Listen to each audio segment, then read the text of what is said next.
Hello, good evening. Charlotte is the chair tonight.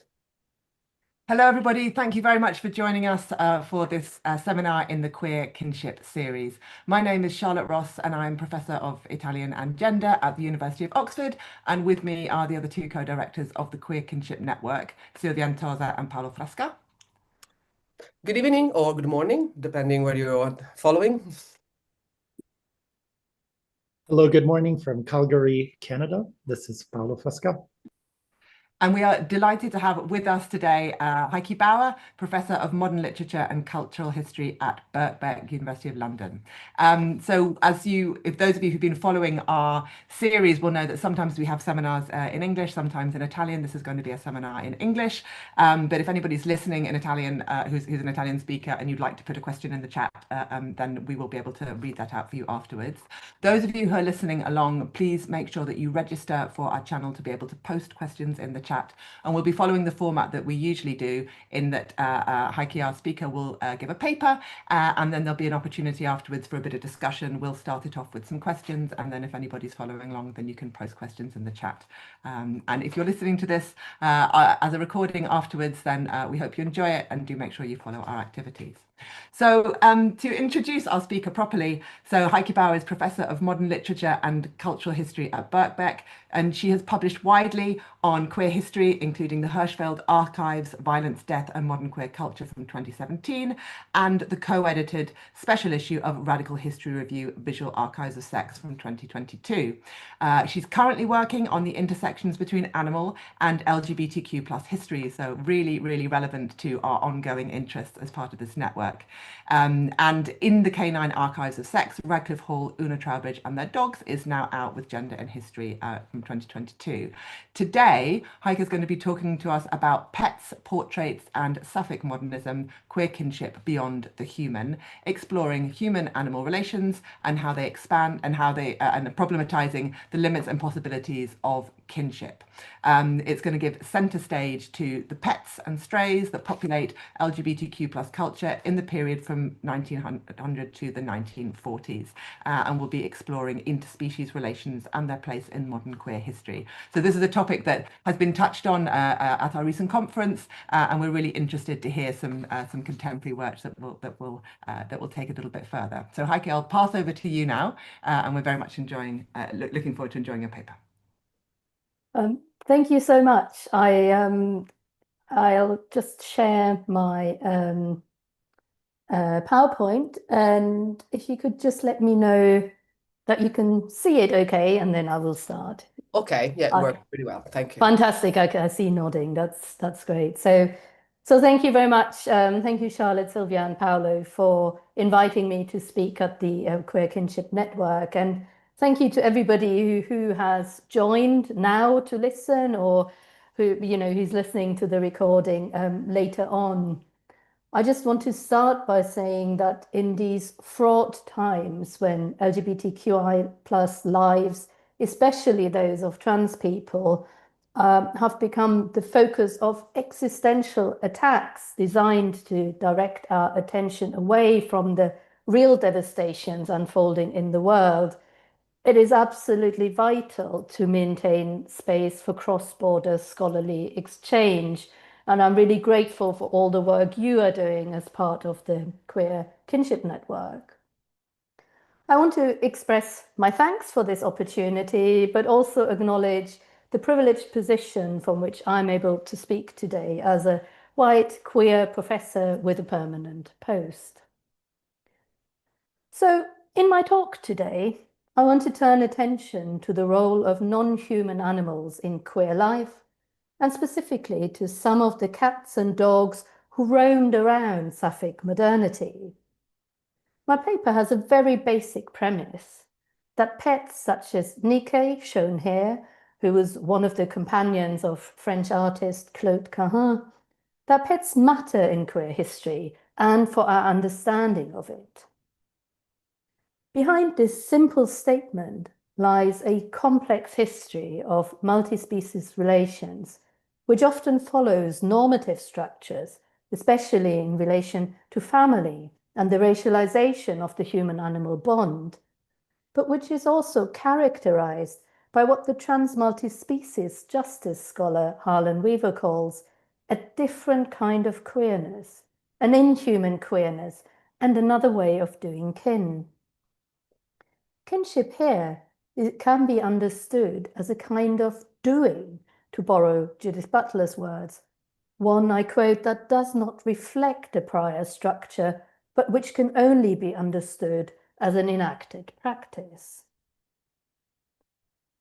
Human-animal bonds can be challenging archival objects, not least because the non-human animal primarily survives through human-made records. Photographs, arguably, are the most compelling evidence we have, apparently affording direct glimpses of historical cats and dogs, such as in this image here, which may be staged in terms of the setup, the canopied cat bed and its surrounds revealing a particular human vision of pet comfort, but which also allows us to see the cat as a historical actor lying in the sunshine. Yet the surface image only tells part of the story. And in what follows, I want to examine pictures such as this one, pictures of some of the cats and dogs of Sapphic modernism, to reflect on the limits and possibilities of species kinship and related categories such as love, companionship, and community, but also on what we see when we look back at queer history. But some definitional work first. The term Sapphic modernism describes a group of sometimes loosely connected early 20th century European and North American writers, artists, and composers who were historically situated as women and whose relationships with other women broke heteronormative conventions. Many of them also transgressed the gender binary, such as Cahun and their partner Marcel Moore, pictured here, situating them on the intersections between modern trans and lesbian histories. So I've decided to use the today relatively little used term Sapphic deliberately to leave open such multiple identifications in relation to this cultural moment and its people. Many of the more and less famous figures in Sapphic modernism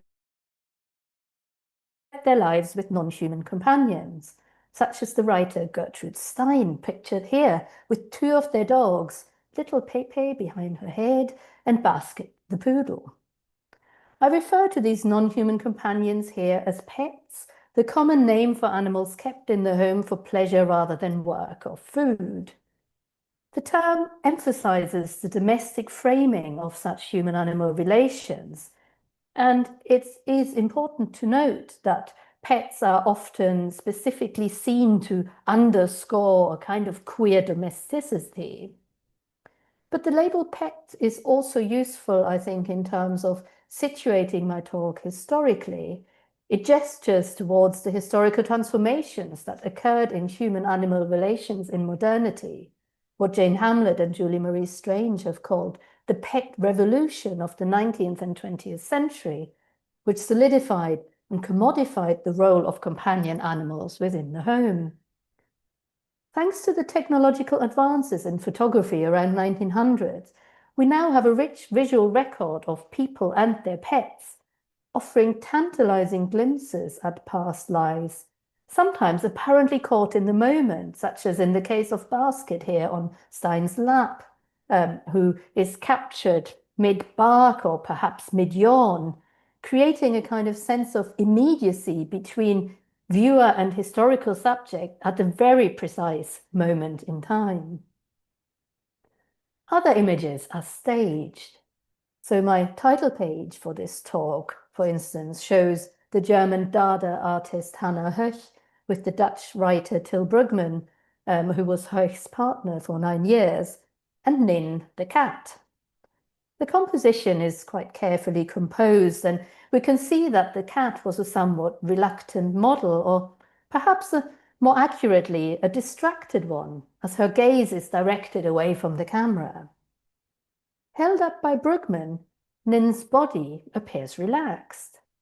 Yet the tight human clasp is also a reminder that I quote, "A power relation is a central condition of domestic animal lives," as the queer feminist animal studies scholar Kura Irni has put it. This is further underscored by the description accompanying the image in the gallery's online catalogue, which mentions the cat primarily to underscore the domestic capitaldom of Heike and Brugmann. So it's not about the cat itself. The entry puts her name, Nin, in inverted commas, which is a common practice to this day when writing down animal names, and it somewhat indicates that naming is a human concern. The inverted commas distinguish human and non-human animals, seemingly casting doubt on the non-human as historical actor. Yet Nin was there, a sentient being whose life was entangled with that of the humans on multiple levels. So photographs of pets such as Nin or Cahun's cat Kid or Stein's dogs are complex historical objects. The obviously staged aspects of Cahun's Lucie Kid problematizes the apparent species closeness on display. You can see the hands holding the cat and directing her towards the camera. The relaxed snapshot of Stein and Basket, in turn, suggests a more mutual companionship. It implies that the existence of a power dynamic between species does not foreclose agency and mutuality. Instead, we might say that it shapes a particular becoming in kind. This is a phrase borrowed from Harlan Weaver. It shapes this relationship in particular ways. And I want to suggest that human-animal relations take queer history beyond the strictures of conventional identity categories into modes of kinship that cross species, even if their shared character is regularly disavowed, as Judith Butler puts it in their recent consideration of queer kinship beyond bloodlines, which in turn leans on Donna Haraway's, of course, really influential work on the historical entanglements of human-animal lives. So let me tease out some of these complexities by asking, is there a distinctly Sapphic history of pets? The archives of modernism are, of course, full of cats and dogs, as critics such as Carolyn Kendall Morwick have shown. And this charming image here of writer and artist Breyer on the left with the psychoanalyst Christine Olden and a little cocker spaniel is a reminder that pet love reaches across conventional queer-straight binaries. People, straight or queer, sometimes describe this relationship to their pet in the language of parenthood, cat dad, dog mum, and so forth. And there's much scholarly debate about this symbolic mirroring of heteroreproductive relations. I find it more useful to think of pet love as a queer phenomenon that challenges the primacy of the human as love object, and in so doing troubles conventional anthropocentric definitions of kinship. It expands them.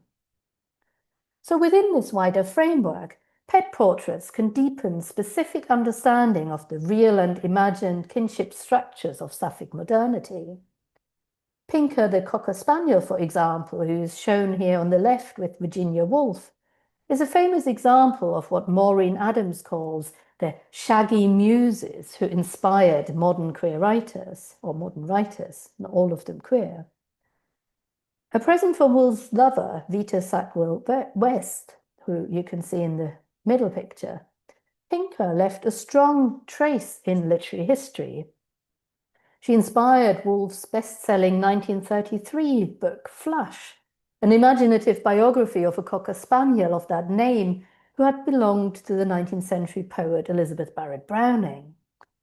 Flush, the book, is partly an intervention in early 20th century debates about the limits and possibilities of biography, but it is also a meditation on transhistorical and trans-species affinities, specifically Woolf's own affinity with a woman writing before Woolf's own time, who, like Woolf, pushed against the patriarchal structures imposed upon her, and who, like Woolf, shared her life with an unruly spaniel, a visceral point of connection that seems to have added to the sense of intellectual connection Woolf felt with Barrett Browning. Such visceral dimensions make pet portraits what I call loaded archival objects.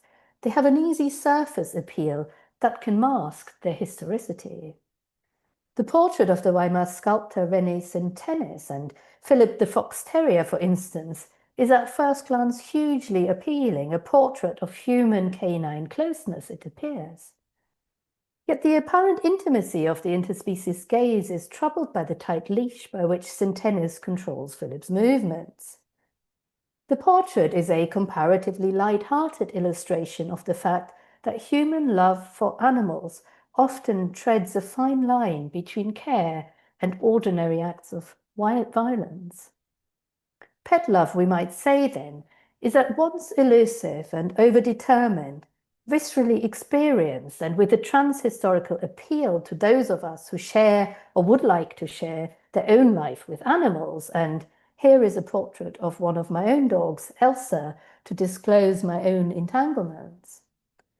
But love for pets is also itself routinely subjected to derision, as Alice Kuznia and others have observed. In popular speech, expressions such as just a dog or just a cat are regularly deployed to diminish their significance. And to share a life with pet can leave one open to ridicule, especially if the life takes place outside of heteronorms. Just think of the popular stereotyping of the cat lady. So this discursive denial is mirrored in the structural exclusion of pet care from the legal frameworks that support conventional kinship structures in the workplace, where caring and compassionate leave policies are firmly human-centered, as we know, of course. So pet love is not a specifically Sapphic phenomenon then, but its social status is shaped by where the human is positioned in relation to heteronormative expectations. So let's take a closer look at pets in the period from around 1900 to the 1930s. The early 20th century marks a transformative moment in LGBTQI+ history, the time when a modern way of thinking and living sex, understood in terms of gender, sexual desire, the body, and a sense of self, gained traction, and when recognizable queer and trans aesthetics and cultural networks became more widely visible across Europe and North America, especially in urban centers such as Paris, London, Berlin, Amsterdam, and New York, and I'm sure there are many more. These developments coincided with significant transformations in the relationship between human and non-human animals, ranging from changing agrarian practices and an ever-expanding meat industry that industrialized the lives of non-human animals, to the rise of various, sometimes competing animal rights and welfare movements, such as the anti-vivisectionists, and a growing number of charities advocating for animal rights and welfare. At the same time, exotic animals, so-called exotic animals, received renewed attention. Over the course of the 19th century, these exploits of colonial expansion had moved out of the exclusive confines of the 18th century menagerie and into the realm of popular entertainment, notably via the rise of zoos, but also in cultural production. The American dancer Josephine Baker famously problematized the modernist concern with the primitive and the exotic, and the racist figuring of the declared animal natures of minoritized subjects in white colonial commodity culture, but performing on stage in Paris in the 1930s alongside a diamond collar-wearing pet cheetah called Chiquita. A move that itself confirmed Chiquita, to confine Chiquita's own existence within this context. In the domestic sphere, the making of the modern pet was tightly entangled in the discursive, disciplinary, and material transformation of bodies in modernity. Nowhere is this more evident, I think, than in relation to pedigree dog breeding, also pedigree cat breeding, but especially in relation to dogs, which gained momentum over the course of the 19th century, as documented in rich detail by Alison Skipper, Michael Warboys, and others. By around 1900, many of the breeds we are familiar with today had become well established in Europe, where new fashions for certain types of dogs at times overtly spoke to the commodified production of gender. The borzoi, for example, pictured here, a hunting dog popular with pre-revolution Tsars in Russia, became a desirable accessory in the construction of Art Deco femininity, symbolizing grace, but also, of course, luxury. Pedigree dog shows gained huge popularity, often attracting thousands of spectators from across the class spectrum. They included the eugenicist Francis Galton, who was fascinated by dog shows and who collected breed images in his pursuit of human perfection. There's a whole collection you can look at now. Dogs were now increasingly bred for looks rather than function, heralding a devastating aesthetic turn that has left a brutal legacy. Many dogs today, such as pugs and French bulldogs, are condemned to a life of suffering because they're bred to appeal to an aesthetic of cuteness, including ever flatter faces, ever bigger eyes, that leaves them unable to walk or breathe or sometimes even to blink properly. This production of breed problematizes the very idea of a natural kinship between human and dog, revealing the hard limits, I think, of human, non-human animal mutuality. Around the 1920s, this world of pedigree dog breeding had intersected with the world of Sapphic culture in sometimes perhaps surprising ways. And I first came to this realization when I explored the history behind this photograph. It shows Ratcliffe Hall and Una Troubridge, one of the iconic couples of Sapphic modernism, with two of their dachshunds. The dogs are called Wotan and Thorgils, Old Nordic names associated with strength and power that tell us something about the human owner's ambitions for their dogs, perhaps. There are many pictures of the couple and their many dogs, yet this one stood out for me because I realized it had been taken at Crufts, one of the major dog shows, which remains, of course, a major showcase of kennel club activity today. So what was Hall and Troubridge's involvement in this world? The couple's fame today rests on Hall's 1928 novel, The Well of Loneliness, which centered on the masculine protagonist Stephen Gordon's love for and the relationships with women.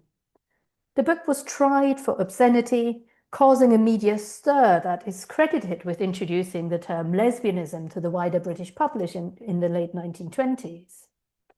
This well-documented affair helps to explain why Hall and Troubridge have gained quite a prominent role in modern lesbian and trans histories. Their dogs in this context have been treated largely as accessories. This famous 1924 portrait of Troubridge by the gender non-conforming queer American painter Romaine Brooks, for example, positions the dachshunds as fashionable adornments to Troubridge's distinct style. The painting's official caption doesn't name the dogs, further taking away from what Derrida would call their singularity. They've become an accessory here. Yet I found that Wotan and Thorgils have a rich historical presence that is deeply entangled with the life of their humans. They were bought separately by Hall and Troubridge as young dogs in the early 1920s and were subsequently entered in dog shows where they won many prizes. These successes were widely reported in the dog press, but also sometimes in the popular press, leaving these two little dogs with a historical imprint that is deeper than many of their human contemporaries, especially many of their queer human contemporaries, whose life often is quite difficult to find in the archive. The dog's records reveal that in the early 1920s, Hall and Troubridge were famous as much for their reputation as dog breeders than for their role in the Sapphic and literary subcultures of the time. Furthermore, I found that the Sapphic and pedigree worlds were not necessarily in tension with each other. Many dog show reports figured Hall and Troubridge as a couple, even if they did not use that term.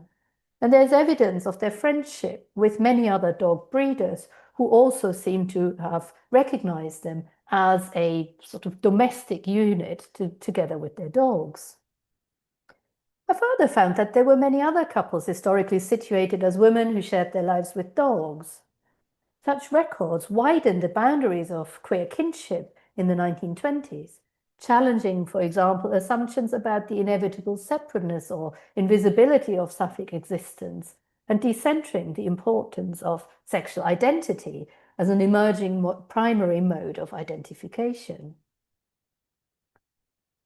If the human-dog bond produced its own networks of sociality, the construction of the human-dog bond itself is deeply implicated in the exercise of racist power that plays such a foundational role in Western modernity. For example, when the young Radcliffe travelled around the southern United States in the early 20th century, she took with her a gun and, I quote, an aggressive bull terrier named Charlie, as protection against what she imagined to be a racialized threat to her safety. The human-canine bond here is explicitly figured in terms of the protection of whiteness, which is underscored by the dog's human name. It situates Charlie in proximity to Hall, and the two of them together against the imagined racial threat. The young Hall's travels with a protection dog are part of a long history of weaponizing dogs against racialized others.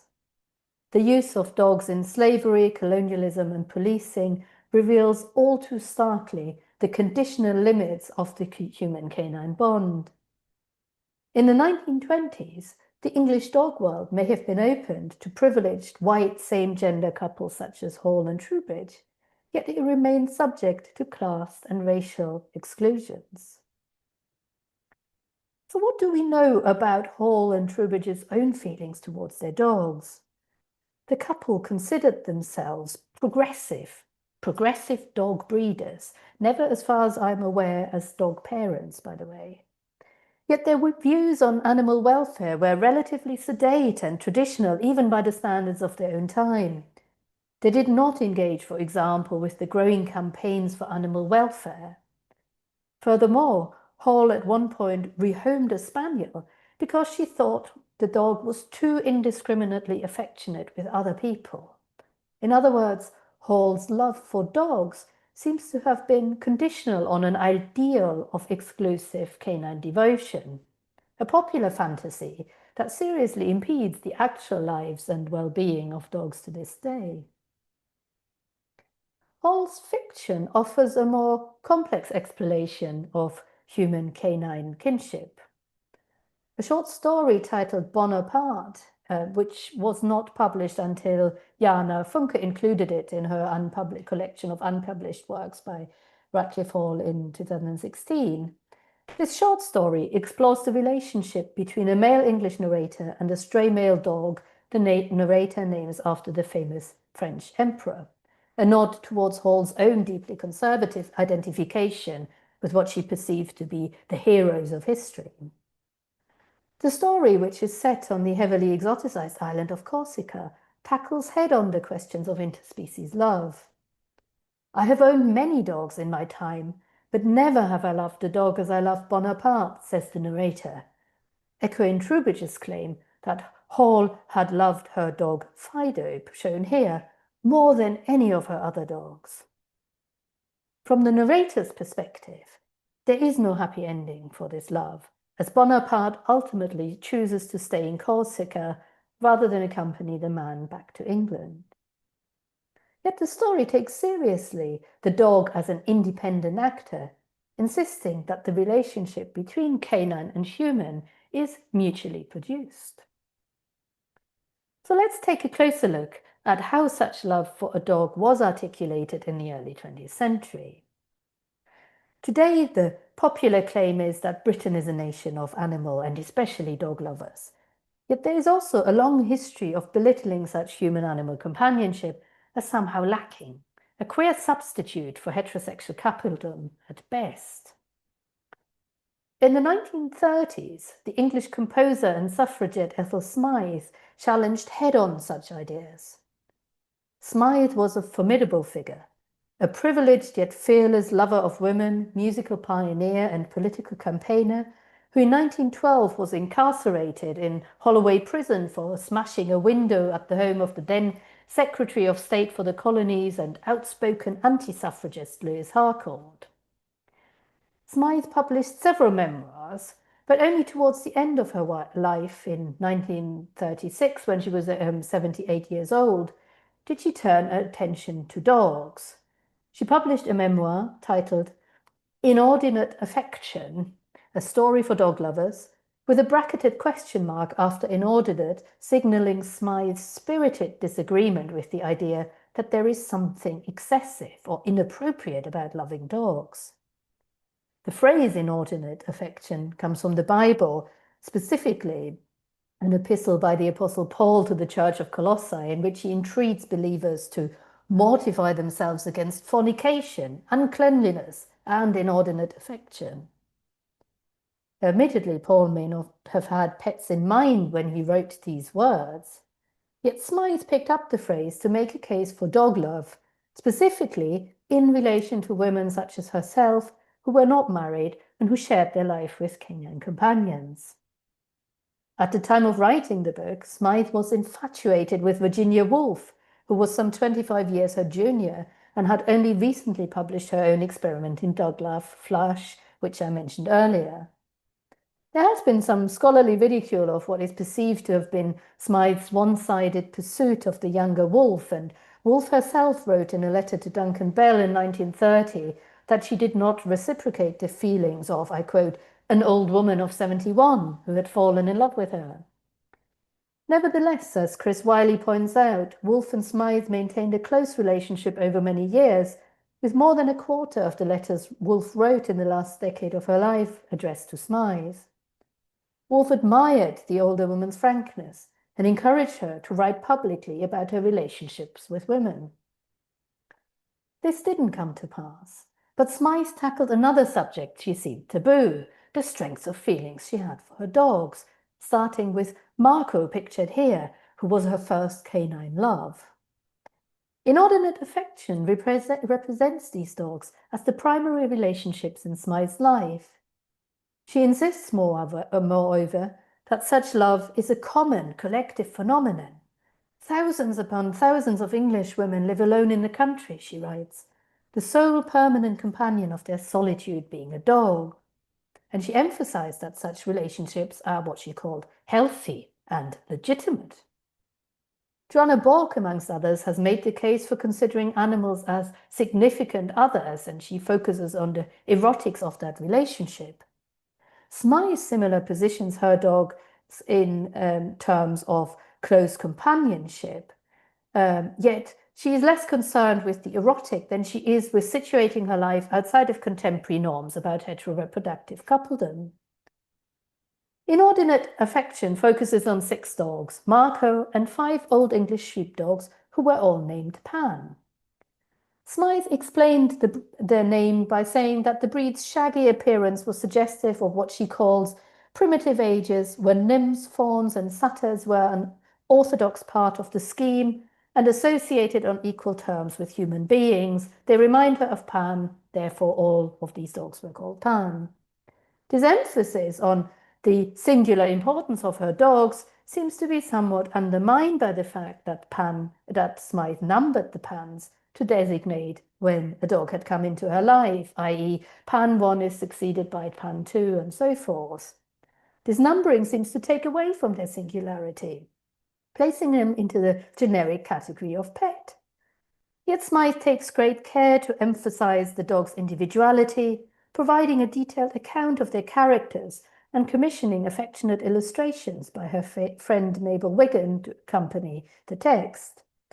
Pan 3, for instance, is described as the wicked Pan because he turned out badly, biting Smyth and others, which eventually lets Smyth to rehome the dogs with a shepherd. The shepherd, in turn, puts down the dog after Pan 3 killed a sheep, a fact that filled Smyth with great sadness. She found more happiness with Pan 4, whom she described as the best beloved of all her dogs, claiming that she loved him more than all of her other dogs put together, and that she addressed him exactly like any other human being. A humorous blurring of the animal boundary here. The book concludes with a philosophy for dog lovers in which Smyth reiterates that nothing is more natural than a dog, that a dog should be more than all the world to you, that his death may well give you sharper agony than that of any human being. The repeated references to dog love in terms of naturalness echo modern discussions about homosexuality. Yet Smyth's focus is not on the erotic, as I have said, but on companionship. So with this in mind, the numbering of the pans can be understood not as a diminishing of the individual animal, but as an emotional guard against the grief that comes with losing a dog, a reckoning with the melancholic knowledge that loss is encoded in the human-dog relationship from the beginning, even as the successive numbering may also encapsulate a hope for future canine companionship. Smyth's dogs are not the only numbered beasts in Sapphic modernity. The writer Gertrude Stein and partner Alice B. Toklas, for instance, famously shared their life with two white standard poodles, both named Basket, who succeeded each other. Like Hall and Trubridge's dogs, the Baskets gained some recognition in their own right, in their case specifically as the subject of a series of artistic portraits, which indicate something of the networks of the time. For Basket 1 was the star of a number of photographic portraits by Man Ray, the famous Dadaist and Surrealist, and Basket 2 in turn was painted by the avant-garde artist Marie-Laure Monson, possibly as a thank you to Stein, who had bought her first painting. Less overtly, the dogs also inveigled themselves into Stein's writing. In a 1936 work, The Geographical History of America, for example, Stein explored what she called the question of identity, specifically in terms of the narrator's relationship to a dog. "I am because my little dog knows me" is one of the text's most famous lines, which is repeated and qualified numerous times. Let me read a few examples. "I am because my little dog knows me, but perhaps he does not, and if he did, would I not be I? And any little dog is not the same thing as I am I. And if I am I because my little dog knows me, am I I?" This gives you a sense of Stein's writing, which is sometimes described as difficult, an example of difficult modernism because of the rejection of a more realist mode of narration. Marianne de Koven has argued that the dog in this passage is a queer co-conspirator in the modernist woman writer's claim to literary authority. I want to suggest that the mimetic traces of Stein's own life with dogs are better understood as part of the wider struggle to articulate species kinship in the early 20th century, an insistence that it too has a place in the modern catalogue of love and belonging. So let me draw together. The early 20th century is often figured as a point in queer history when the alterity of the past seems to lose some of its sharpness because of the recognizability today of its gender binary blurring fashions and the rise of sociopolitical and scientific debates that exercised the hold well into the 20th century, if not until today. The moment seems familiar to us. Pet portraits enhance this sense of connection between past and present as they document the persistence of species-crossing relations. Yet the closeness depicted can be deceptive. This self-portrait with cat by the Weimar artist Lotte Laserstein powerfully illustrates the complex interplay between affect and historicity and expanding queer kinship beyond the human. On the surface, it has a huge aesthetic appeal, certainly for me, showing the gender non-conforming painter in close companionship with a cat, testament, it seems, to an unbroken history of interspecies affection.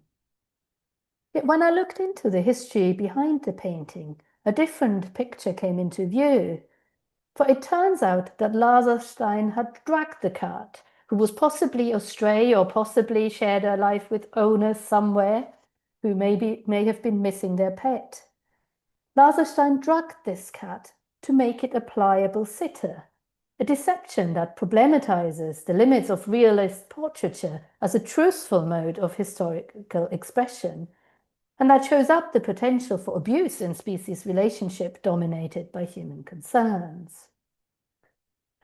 So in this paper, I've aimed to capture these complexities, the historical complexities behind pet portraits and the stories they tell, by taking a de-idealized approach, to borrow Kaji Amin's term, aiming to take seriously pet love while also being attentive to the power relations and histories of violence that shape its conditions of possibility. In so doing, I've tried to hold on to the agency of non-human animals whose needs, demands, and interests have a unique impact on the relationship with their humans. To illustrate this point, I want to leave you with this image of Stein and an exuberant basket captured in mid-air, a fleeting moment of weightlessness that is a joyful reminder of the singular historical presence of non-human animals. Basket's interaction with Stein here queerly presents kinship as a kind of doing, an enacted practice between species that holds a distinct place in modern queer history, and that should be central to the transformative ambitions of queer studies as a practice concerned with better world making. Thank you.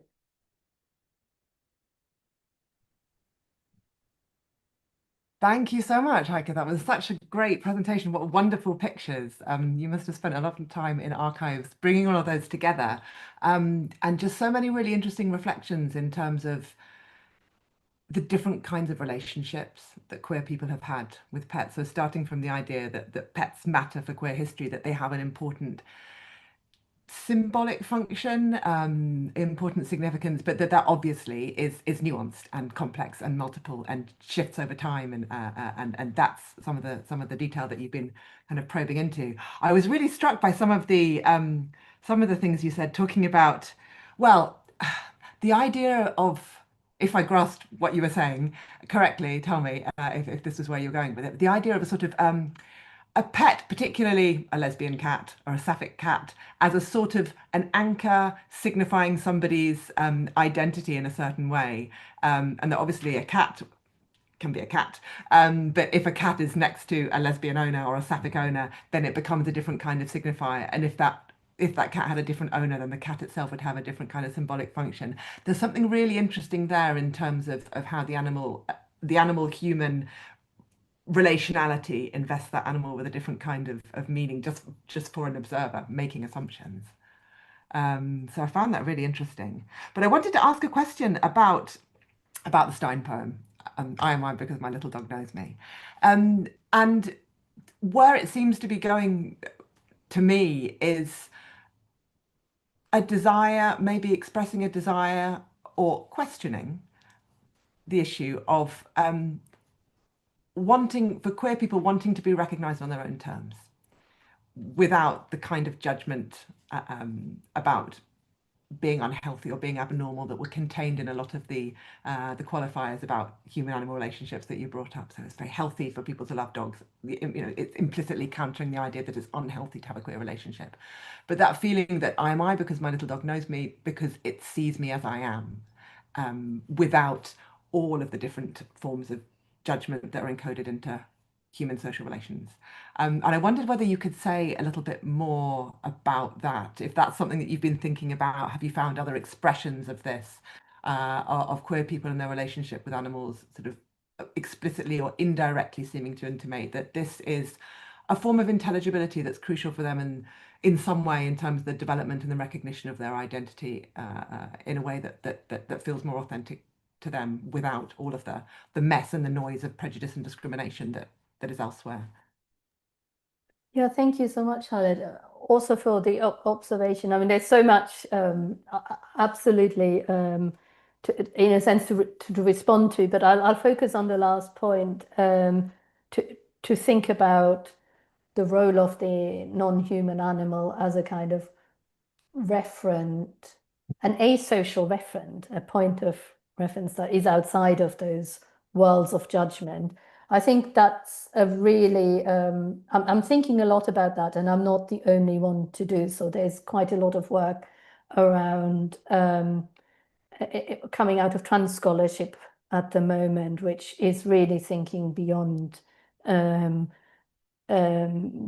human, to think about. I mentioned earlier Harlan Weaver, this becoming in kind, where Weaver talks about, I found Harlan Weaver's work so useful, in a book on various articles on pit bulls and multi-species justice. Weaver makes this point that the way he and his pit bull are perceived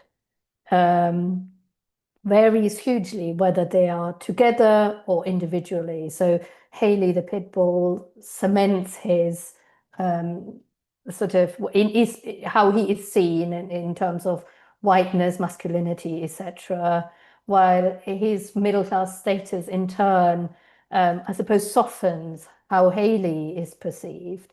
And I think there is something really important about acknowledging those kinds of relationship, the centrality of those kinds of relationship, as moving away out of this discursive stranglehold in which we still find ourselves. I mean, there's the helpfulness of thinking about sexual identity in terms of the political motivations behind holding on to some of the categories to make effective intervention in certain kinds of political discourse and denials. But at the same time, there's also this limitation and the othering and the minoritization of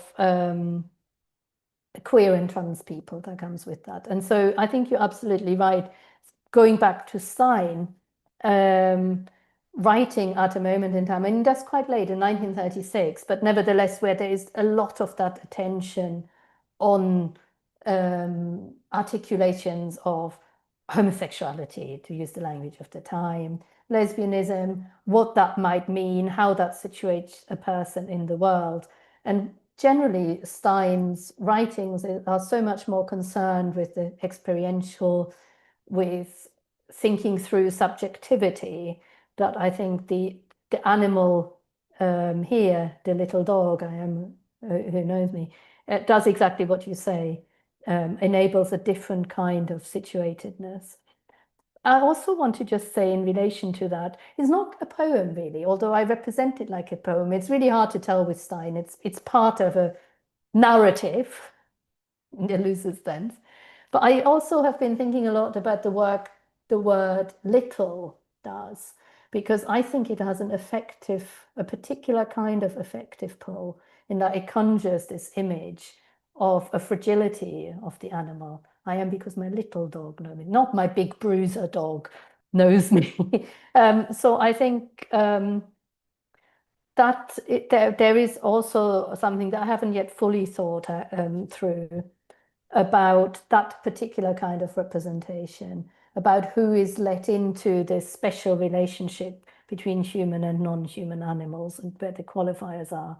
We can think about, animals we don't identify with, who seem alien to us. In fact, as I was writing this paper, I found a tick on one of my dogs, and my sort of species, I really was confronted with the limits of species relating to another species, with this parasite sucking and my dog and potentially transmitting disease. Yeah. So yes, there's a long-winded answer to this question, but I think a really good point of thinking about the dog as a very distinct referent who isn't a replacement for the human. No, but who, I mean, I like you use the word to cementing the identity, reflecting back. I mean, there's this idea about sort of reflecting back to the owner or the friend or the companion, the version of themselves that they want to see. There's a psychoanalytical question there, isn't there, to look into. Sylvia, Paolo, would you like to ask any questions of Heike? Sylvia, do you want to? Or Paolo, you're unmuted. You can go first. Thank you. Thank you so much. Thank you so much, Heike. I found your talk just very well framed and nuanced. I really appreciated, especially the piece around de-idealizing and sort of the critical points around the relationship between animal ownership and colonialism and racialization and class. So I'm just really sitting with a very, very rich offering that you were able to put forth today. And I guess I'm thinking about in the journey, conversations, political efforts to decolonize, right? And in some contexts more than others. How does human relationship with animals fit into sort of this journey of decolonization, especially when it comes to the animal's agency, right? And those power relations, because they are now, we could even say ancestral, right? There's an ancestral relationship of power between humans and animals, and particularly some animals and all of the hierarchies of which you spoke even when you were referring to the tick on your dog have emerged, right? And so I'm thinking about what do we, starting from a queer positionality, which perhaps is one that offers a bit more insight because of the perhaps more amplified nature of the relationship, of the family relationship with the pet. There may be a positionality there that offers insight into that journey of decolonizing animal-human relationships, particularly with respect to agency and that sort of symbiotic, perhaps ideal relationship that we might want to have with animals. And I'm thinking here of Donna Haraway's, well, make kin, not babies, and sort of building these cross-species relations that are also biological in some ways, right? And now I'm going to add a little piece to this, which you do not have to respond to. It's just my mind sort of going off, right? I'm thinking about the reactionary piece to this, which is we hear this, right? Oh, if gay marriage or queer marriage, now next thing we're going to marry dogs. Oh, okay, well, you're a trans person, right? This is very problematic. So I'm doing this, with the intention of unpacking. If you're a trans person, now what's next? We're going to be able to be trans cats, trans dog. We hear these things all the time on the reactionary side, right? On the political spectrum. And so what do you think, Heike, about any of what I said? No pressure to answer every little thought that came to my mind.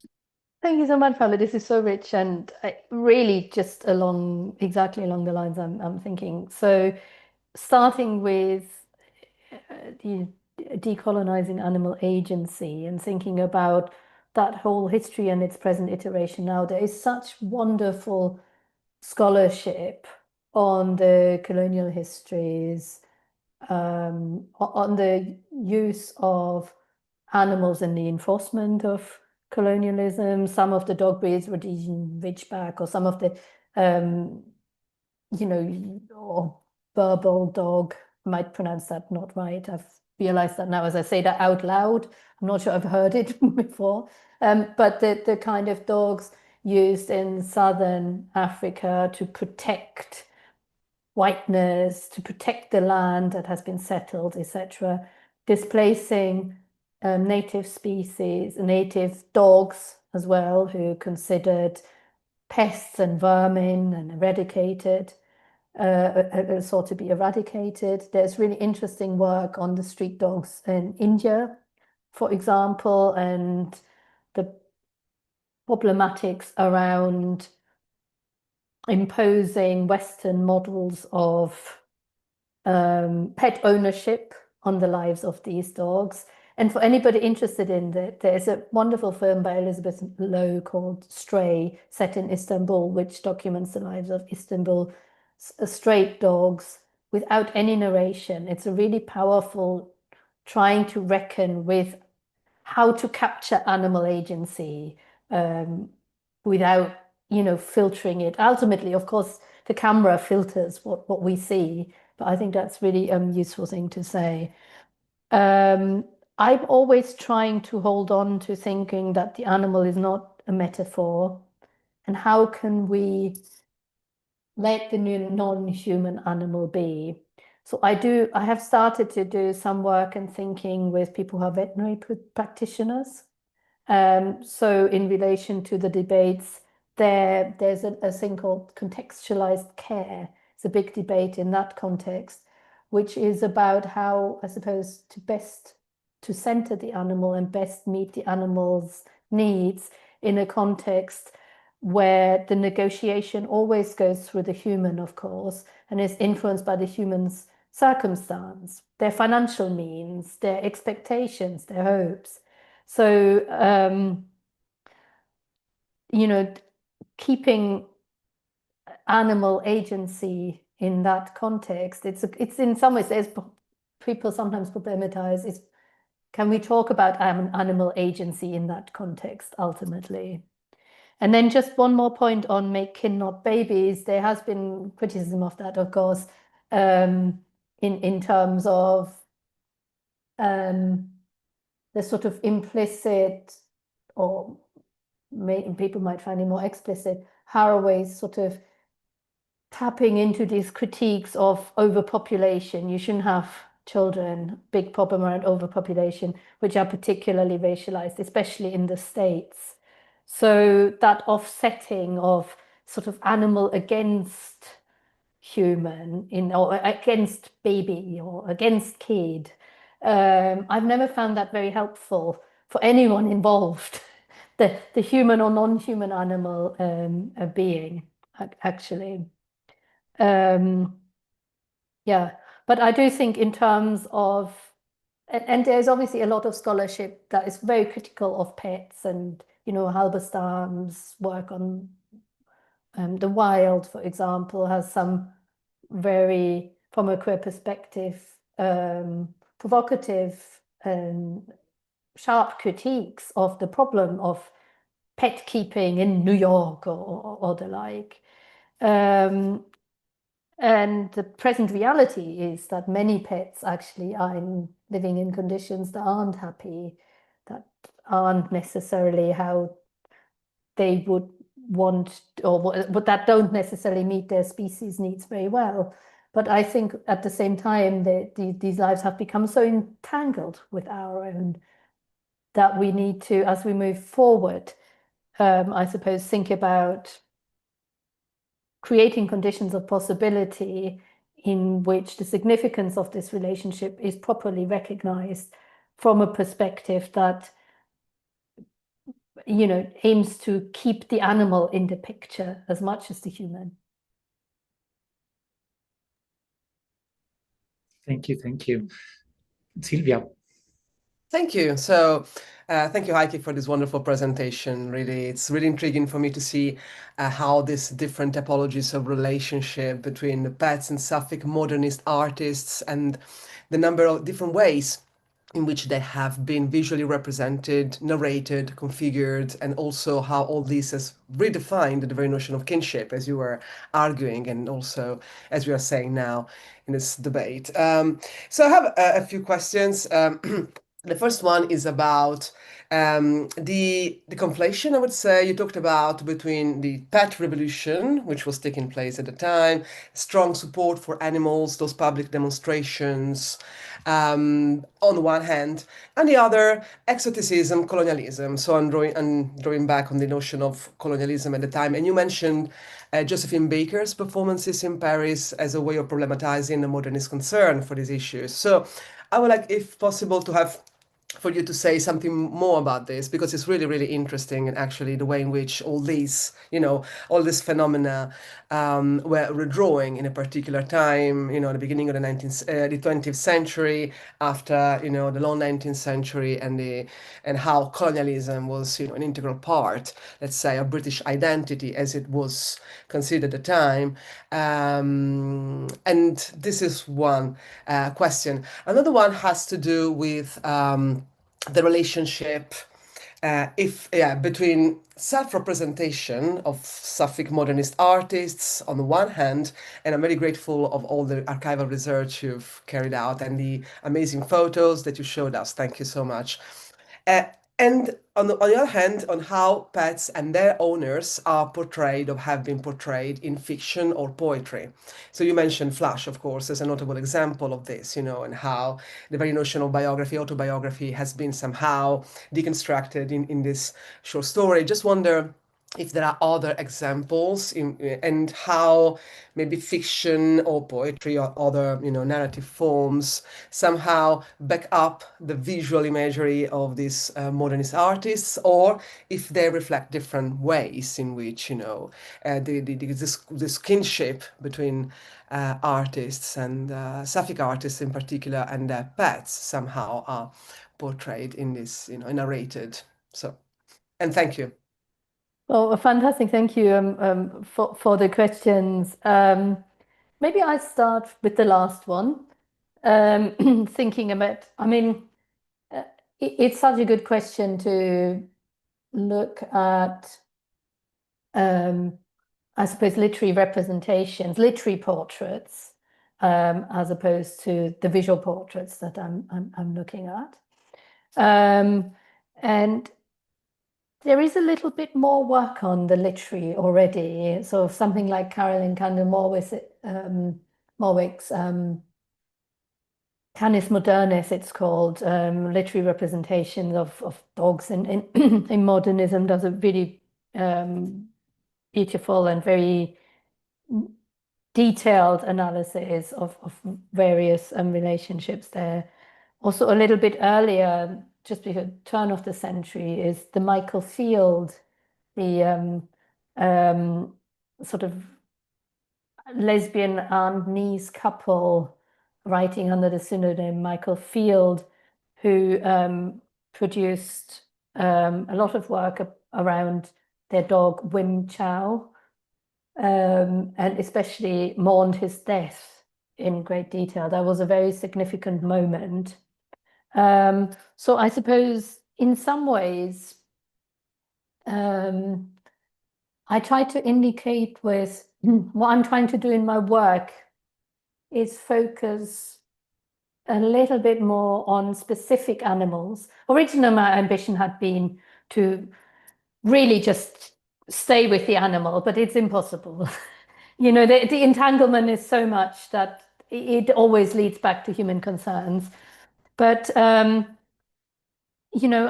kind of deal with the wealth of material there is, to focus on a number of portraits, like the Dachshunds of Radcliffe Hall.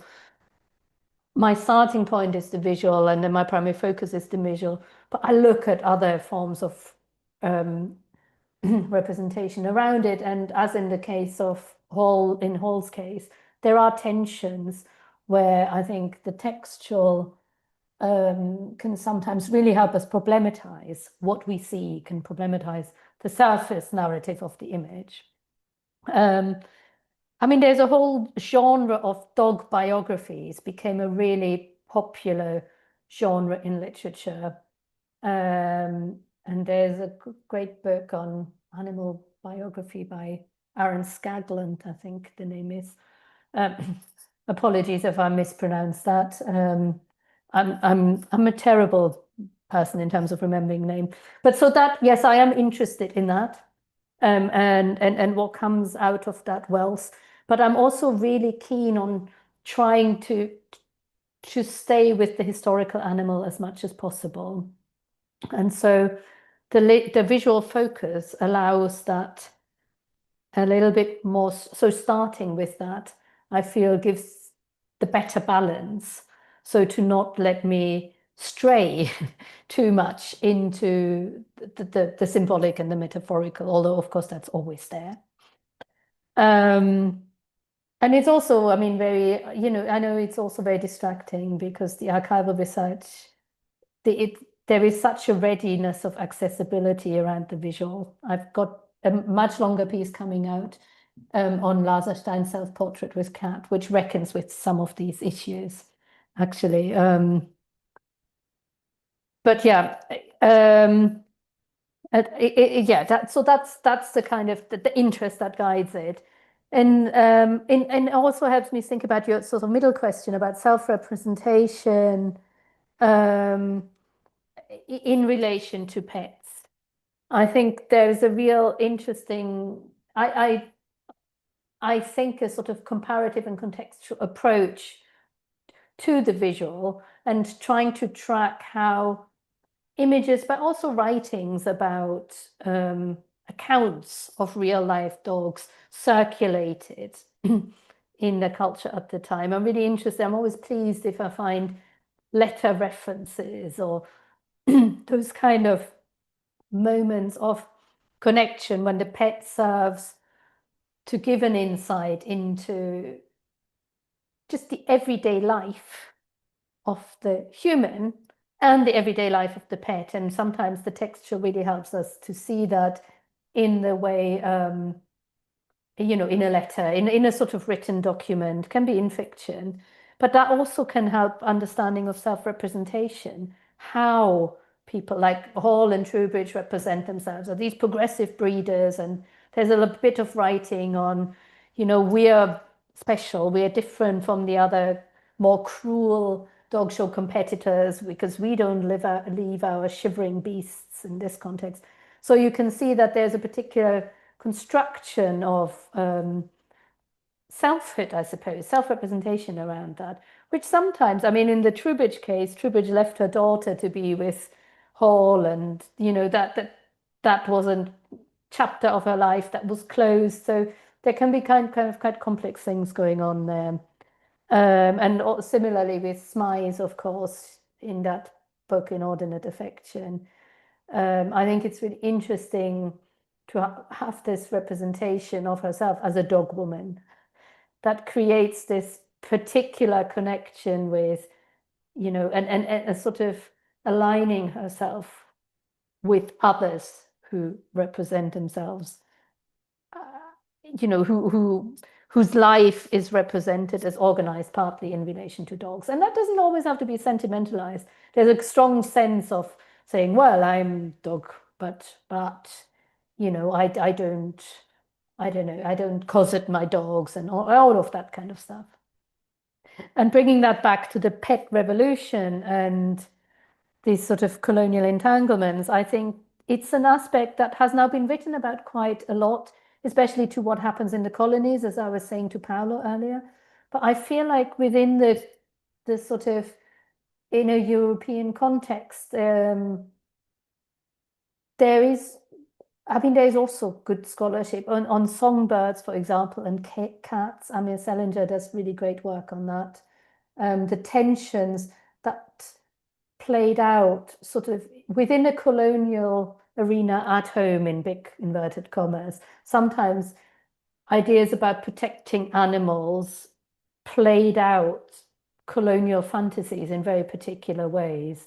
So in 1920s Berlin, there was a big fight between the newly emerging bird-loving ornithologists who wanted to protect the birds, as in a way that still exists today in that discourse, from cats who were figured as interlopers from the East, disrupting the kind of domestic ecology of the home. So, and I think, and we also don't think as much yet about the production of breed as something, that was particularly tied into development of guard dogs. Obviously, there's work on the 18th century the lap dog as a sort of commodity item, etc. But I mean, that's been a long answer, but there were 3 questions as I'm making my way through that. I think the conflations that occur there sort of often center on the question of what is wild and what is domestic, and how can the sort of domestic be protected from what I fear to be, the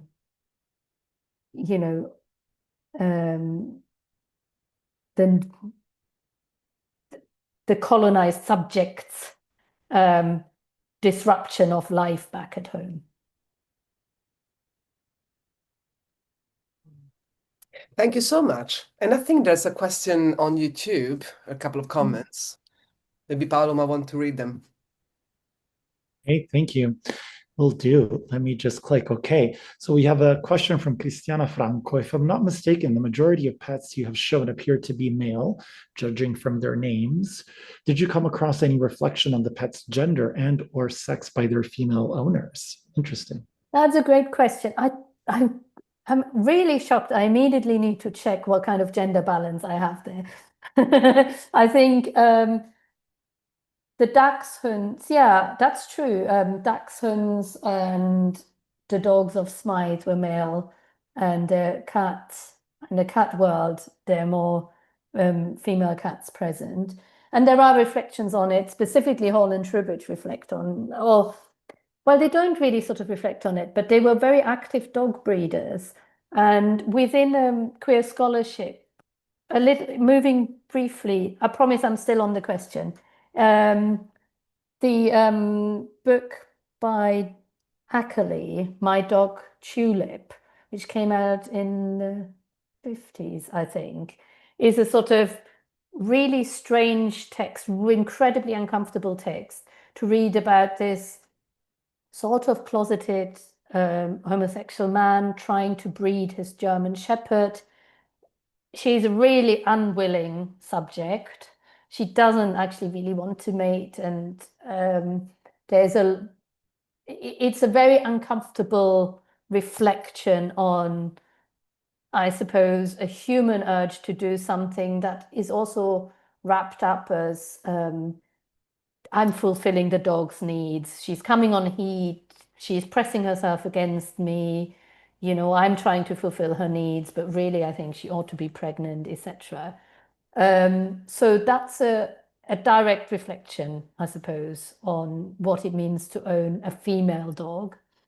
And that made me think in relation to Hall and Trowbridge when they put their prize-winning dachshunds out for stud, so to mate them with other dogs, and you can trace the loss in value financially of their offspring, because the offspring weren't as prize-winning, and so they don't sell for as much money, and all of that. But Hall and Trowbridge don't really engage with that business of breeding, which is quite brutal. Dog, this sort of dog mating business. And I think that is, I've been always thinking that that is actually because they do have these male dogs. They take the dogs for mating. It's not particularly traumatic for the male dog.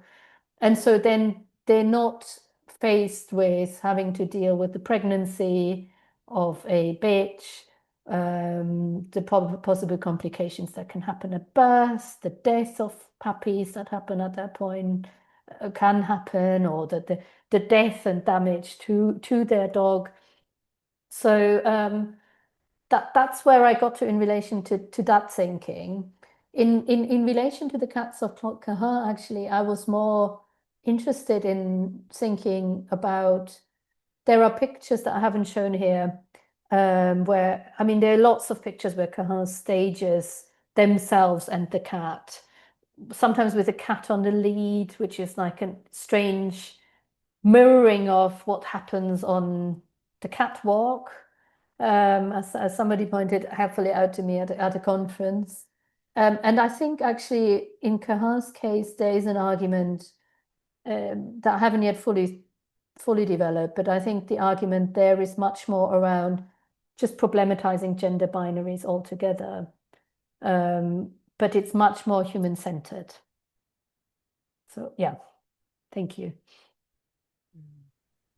Yeah, that's a really interesting question, actually, because Really, I suppose the gendering of animals by their owners, or how they engage with the sex of their animals, and how they engage with that whole process of mating or not mating them, or and how that's managed is, yeah, it's a very complicated question, especially if you're thinking about it in relation to queer individuals or queer communities, and how they might approach sex and gender in relation to their own identities, and how they might deal with it in relation to their pets or to animals.